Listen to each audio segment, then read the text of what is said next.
Monde numérique. On est en train d'entrer dans une période où il y a un point d'inflexion. C'est-à-dire qu'on voit une accélération très très très forte des capacités de raisonnement de ces intelligences artificielles et en même temps des produits, des technologies qui apparaissent sur le marché, notamment des agents intelligents. Intelligence artificielle, réalité augmentée, robots humanoïdes, de quoi sera faite l'année 2025 ? Eh bien, pour le savoir, je suis heureux de recevoir dans cet épisode Michel Lévy-Provençal, prospectiviste chez Brightness, organisateur des conférences TEDx Paris et animateur du podcast TED en français. Bonjour Michel. Bonjour Jérôme. Ravi de vous recevoir à nouveau dans Monde Numérique. Michel, vous observez les grandes tendances en matière de technologie. Vous avez publié plusieurs articles sur ce qui nous attend en 2025. Alors projetons-nous dans le futur. Quelles sont les thématiques à surveiller en particulier ? Que va-t-il se passer ?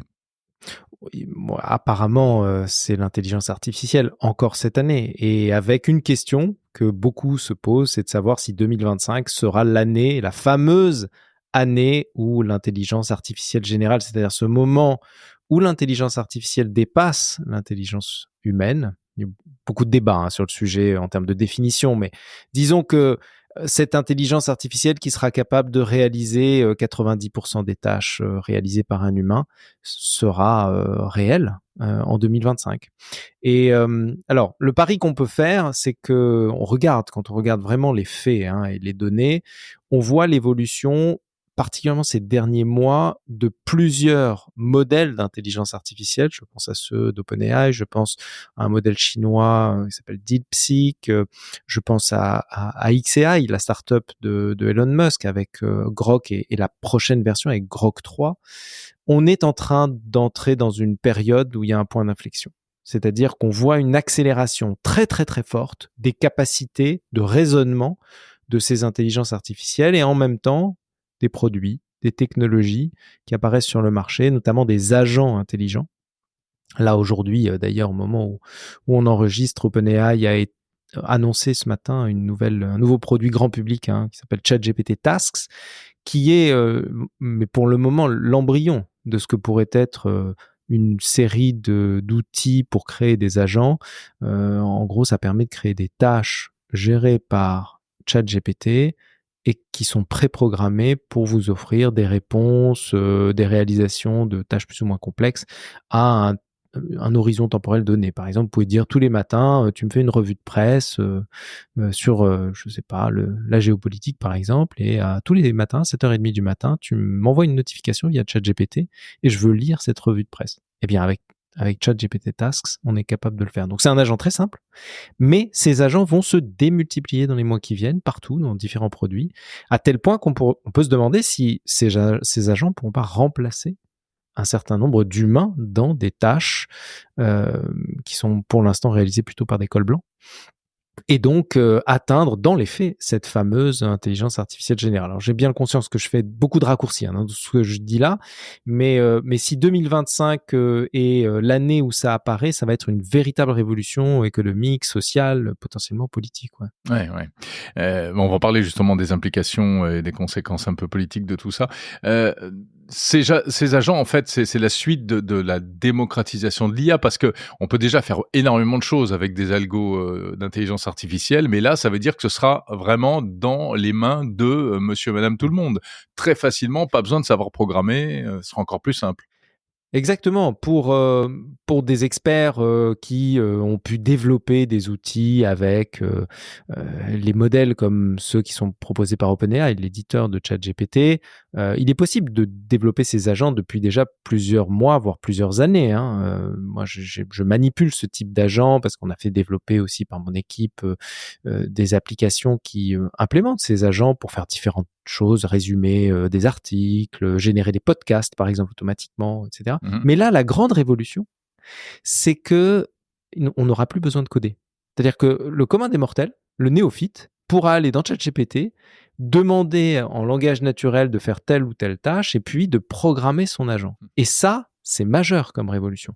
OpenAI n'est pas le seul acteur. Nvidia a, au CES, annoncé toute une série d'outils qui permet assez simplement, alors encore aujourd'hui, c'est encore pas accessible au plus grand nombre, mais on sent bien qu'avec l'évolution des interfaces, avec l'évolution du no-code, le no-code, c'est cette manière qu'on a de développer des applications sans avoir à maîtriser le code, eh bien, tout le monde va pouvoir le faire. Donc ça, c'est une vraie révolution dans l'entreprise, parce que ce n'est plus uniquement le département IT qui va être capable de déployer ces outils. Eh bien, c'est l'utilisateur lui-même, l'utilisateur final. Et c'est passionnant, c'est révolutionnaire. Ouais. C'est tout simplement révolutionnaire avec le temps qu'on va pouvoir gagner. Dans l'entreprise, mais également les particuliers. Bien sûr, les particuliers, les acteurs publics, je l'espère, hein, parce qu'on a beaucoup à faire dans le domaine public aussi pour améliorer nos services publics qui peuvent bénéficier aussi de l'intelligence artificielle. Bien sûr, tout un chacun sera amené à potentiellement déployer son propre agent en dialoguant, parfois même sans écrire, juste en dialoguant par la voix avec l'intelligence artificielle. Voilà, les fameux agents qu'on annonce depuis pas mal de temps et qui devraient donc se concrétiser en 2025.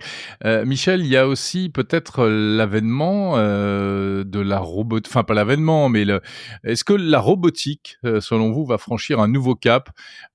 Tesla prépare son robot humanoïde, on pourrait parler aussi de Figures AI, enfin, on a vu au CES de Las Vegas un certain nombre de choses. Robot plus intelligence artificielle, bon bah ça y est, là on est rentré dans je sais pas quoi, mais on y enfin Oui, c'est la encore une fois, convergence c'est une naturelle. tendance de long terme. C'est-à-dire que ça n'est pas quelque chose qui vient d'apparaître. Prenons l'exemple de Tesla, mais cette fois-ci dans le domaine de l'automobile autonome. L'autonomie aujourd'hui existe aux États-Unis avec ce que Tesla appelle le FSD, le Full Self-Driving, non supervisé. C'est-à-dire que vous êtes derrière votre volant sans toucher le volant, sans toucher les pédales, et votre voiture fait plusieurs centaines de kilomètres sans aucune intervention humaine. Ça, c'est ce qui marche aux États-Unis, pas encore en Europe. On l'espère bientôt en Europe pour les détenteurs de Tesla. Ce qui est en train de se passer, c'est qu'avec l'arrivée de l'intelligence artificielle générative, on va avoir de nouvelles intelligences artificielles, j'allais dire de nouveaux modèles, qui vont prendre comme données non pas des données textuelles ou des images ou du son ou de la voix pour s'entraîner, mais l'environnement physique. Autrement dit, elles vont s'entraîner sur la base de parcours de voitures, par exemple, dans une ville, ou potentiellement de robots humanoïdes dans des espaces qui peuvent être une usine dans un premier temps, et puis demain, notre chez-soi, notre maison, notre appartement, pour ensuite être capable d'être autonome et pouvoir réaliser des tâches, se déplacer, faire le ménage, faire peut-être pas forcément la cuisine, mais débarrasser la table, porter des poids, un peu les courses par exemple. Et donc ça, c'est ce qu'on est en train de voir aujourd'hui. C'est ce sur quoi travaille Tesla avec Optimus, son robot humanoïde. Nvidia a annoncé aussi tout un programme qu'ils ont appelé Cosmos pour entraîner des IA sur des données spatiales, donc des données de modification, de parcours dans l'espace physique plutôt. Et donc, alors peut-être pas en 2025, mais en tout cas, on est encore une fois sur ce moment où, ça y est, on accélère dans la courbe pour voir apparaître, probablement dans les 5 ans qui viennent, les premiers robots humanoïdes qui vont être capables d'être véritablement autonomes et de réaliser des tâches. Quant à dire qu'en 2030, on aura chez soi un Optimus ou un robot humanoïde, je suis pas sûr que tout un chacun l'aura. Mais on commence à avoir des early adopters qui auront acheté un robot humanoïde chez eux pour faire un certain nombre de tâches. Ça, j'en suis convaincu. Ouais. Michel Lévy-Provençal, il y a beaucoup d'interrogations en ce moment dans ce contexte-là sur la place de l'Europe, de la France et de l'Europe en particulier. Vous avez publié il y a quelque temps un article qui passe en revue et qui imagine 2 scénarios concernant la place de l'Europe sur le plan de la souveraineté. C'est quoi ces 2 scénarios ? Oui, alors ce sont 2 scénarios qui nous projettent en 2035. Et en essayant d'imaginer ce qui peut se passer entre aujourd'hui et 2035, donc avec 2 voies radicalement opposées. La première étant un premier scénario que j'ai appelé l'Europe forteresse, qui est probablement d'ailleurs le scénario sur lequel on est le plus engagé aujourd'hui, c'est-à-dire une Europe qui essaie d'être la plus souveraine possible, avec ses propres outils et qui maîtrise complètement de manière quasiment en autonomie parfaite, hein, j'allais dire autocratique, mais en autarcie plutôt parfaite, sa technologie, son IA, ses données, etc. Donc, le premier scénario consiste à imaginer les différents événements qui pourraient se passer entre 2025 et 2035. Et donc, j'imagine un certain nombre d'événements majeurs. Un premier événement qui aurait lieu en mars 2025, où on verrait un scandale parce que des données sensibles européennes ont été exploitées par les services américains, et donc évidemment l'Europe réagit très fortement, se referme encore plus sur elle-même, accélère le lancement d'un cloud européen avec beaucoup d'investissements, 50 milliards d'euros pour le développer, avec une alternative souveraine au cloud américain. Et puis, différents projets qui commencent à se développer dans ce sens-là, une fusion entre Atos et Thales pour en faire un géant européen de la cybersécurité, et peut-être aussi d'autres acteurs européens. QTI, le fameux laboratoire d'IA qui a été lancé notamment par Xavier Niel, qui fusionne avec Mistral. Alors, on ne sait pas encore exactement dans quelle forme, mais on sent bien la référence à OpenAI entre un modèle ouvert, fondation, et un modèle bénéficiaire.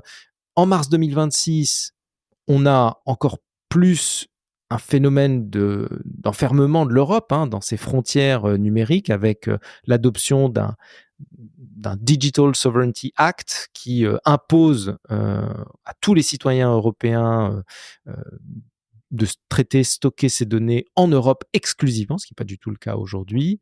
Et puis, une situation en 2035 où, j'accélère, mais en gros, l'Europe a gagné son pari, et l'IA éthique est devenue un standard mondial, et là, on a gagné notre pari. C'est extraordinaire, c'est fantastique. Donc ça marche, super. Ça marche. Malheureusement, on sent bien qu'on n'est pas vraiment sur cette voie, parce que, pour une raison d'ailleurs qui est le démarrage du deuxième scénario, c'est qu'on est très en retard en Europe. Et c'est ce qui arrive dans le deuxième scénario, c'est le premier événement du deuxième scénario, en mars 2025. On accuse un retard majeur face à l'arrivée de l'AGI, l'intelligence artificielle générale dont je parlais tout à l'heure, et qui est américaine. Et donc là, on se rend compte qu'il y a un choc économique, une onde de choc, par le fait que les entreprises européennes prennent du retard et sont moins compétitives, tout simplement, que les entreprises du monde entier qui, elles, n'ont pas les mêmes contraintes que les Européens et qui adoptent les solutions américaines. Et donc là, on est en novembre 2025, l'Europe a pris conscience, et elle décide de complètement changer de stratégie, et elle rouvre les négociations avec les Américains, et un Digital Alliance Treaty est signé.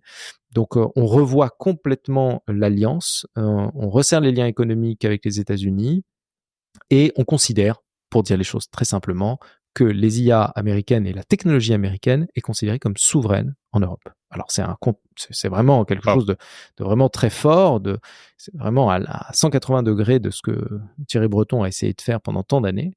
Et là, on commence à voir des résultats positifs. Microsoft qui commence à massivement investir, notamment dans l'IA médicale française. On parle de dizaines de milliards d'euros qui sont investis, parce qu'on sait que la France est vraiment très avancée sur les sujets de santé. Il y a une simplification de la réglementation des données en Europe, Dassault Systèmes qui est une pépite, aussi chez nous, révolutionne grâce à beaucoup de technologies qui viennent des États-Unis, leur plateforme dédiée au secteur nucléaire à base d'IA. On a, alors c'est peut-être plus anecdotique, mais c'est un bon exemple aussi, des marques comme Dior, comme Saint-Laurent, certaines marques du groupe LVMH qui créent des alliances avec des acteurs américains. Je pense à Dior et à Apple qui pourraient réinventer l'expérience client avec une IA émotionnelle. Bref, on est dans un tout autre paysage où là, en réalité, l'Europe et en particulier la France s'est appuyée sur ses forces, sur la base de technologies américaines, pour construire, en tout cas pour intégrer un écosystème où la France et l'Europe est interdépendante des Américains et pas totalement autonome. Et ça crée cette interdépendance, elle vient du fait qu'elle a des forces, la France, qu'elle met en valeur dans cet écosystème et elle devient indispensable aussi aux autres acteurs de l'écosystème. Ouais, mais enfin, Oui. Pardon, c'est quand même un renoncement à la notion de souveraineté.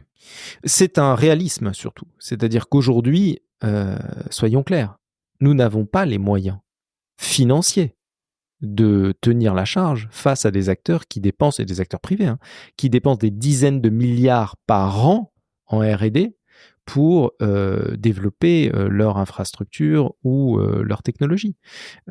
Donc comment est-ce qu'on peut faire? Évidemment, on a des pépites, évidemment, on a des qualités, évidemment, on a des génies chez nous en France.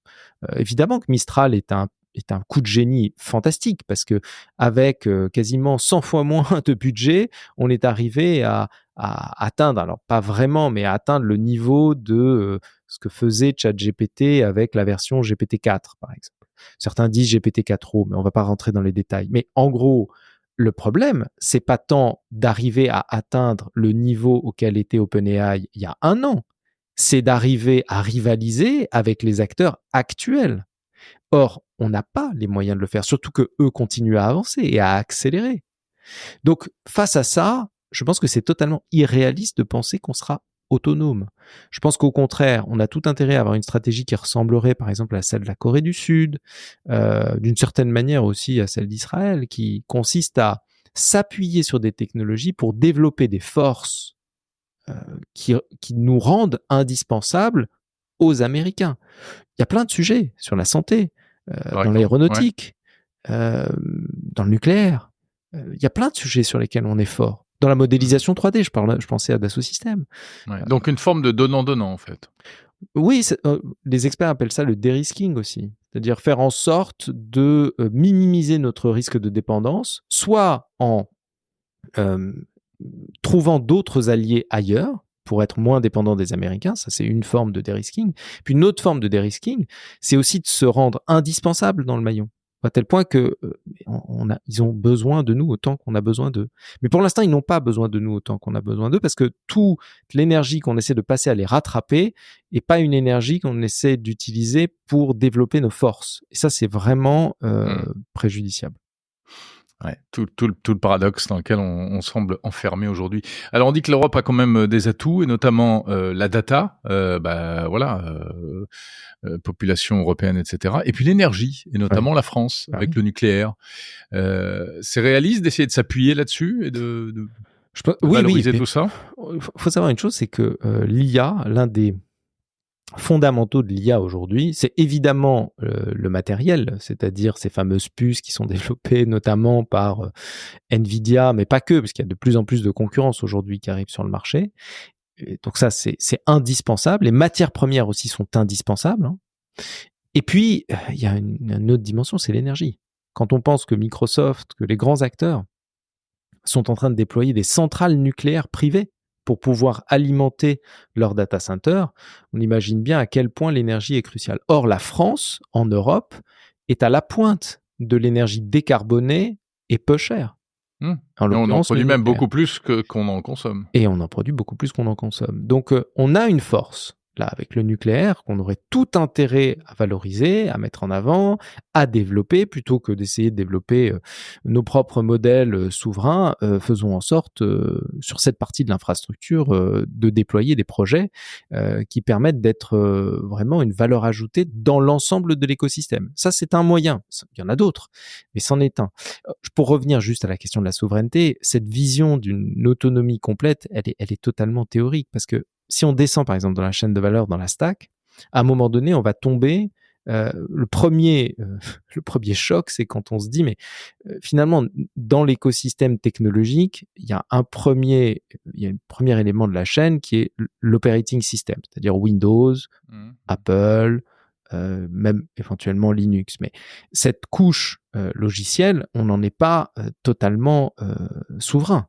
À part peut-être Linux en partie, et encore, hein, on fait partie d'un écosystème global. Et puis si on descend encore dans la chaîne, vraiment tout en bas de la chaîne, il y a des matières premières qui permettent de fabriquer, par exemple, des puces. Or, ces matières premières, on ne les a pas. Donc, quoi qu'il arrive, dans l'ensemble de la chaîne, on ne peut pas être autonome à 100%. Donc, il faut accepter cette dépendance. Mais il faut se donner les moyens aussi d'être assez fort pour que les autres soient dépendants de nous. L'énergie est un des moyens. Ouais. Cette souveraineté, finalement, apparaît comme une forme, une espèce d'utopie, quoi. C'est une utopie, c'est la maladie de l'idéal française, connue, reconnue. Il faudrait arriver à se rendre compte à quel point on est en train de se tirer une balle dans le pied, oui. Merci Michel Lévy-Provençal. Revoyons-nous dans quelques mois pour refaire le point sur tout ça. Avec grand plaisir, Jérôme.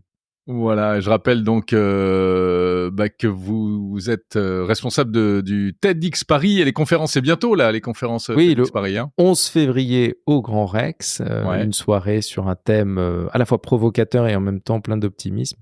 Peut-on jouir dans un monde qui va mal ? Écoutez, en effet, il y aura du grain à moudre. Merci beaucoup et puis on vous retrouve aussi dans le podcast officiel de TED en français. Merci Michel Lévy-Provençal. Merci Jérôme.